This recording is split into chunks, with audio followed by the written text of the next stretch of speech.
Un grand jour pour la presse birmane. Ce journal imprime le premier numéro de son histoire à n'avoir pas été soumis au préalable à la censure. Auparavant, tout devait passer entre les mains des militaires, des journaux aux paroles de chansons, en passant par les contes de fées.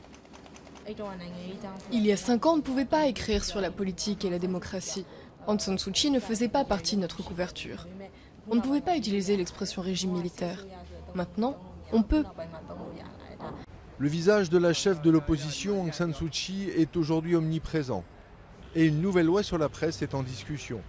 Si elle est adoptée, le gouvernement affirme que le pays sera en avance sur ses voisins en termes de liberté d'expression. Nous allons leur passer devant. On est mieux que Singapour ou la Malaisie. Vous savez, ils ne peuvent pas mettre leur leader de l'opposition en une de leurs journaux. Mais l'annonce récente de la levée de la censure en laisse beaucoup sceptiques. Les lois répressives en vigueur depuis des décennies sont toujours en place. L'autocensure pourrait perdurer. Les journalistes courent toujours le risque d'être emprisonnés, harcelés, intimidés. Donc au mieux, c'est une demi-mesure. Le journal Voice Weekly a ainsi été attaqué en diffamation par un ministère qui l'accuse de corruption. Des journalistes lui ont apporté leur soutien lors de l'audience, une scène impensable, il y a seulement 1 an et demi. Ce n'est pas un problème qui se limite au journal Voice Weekly.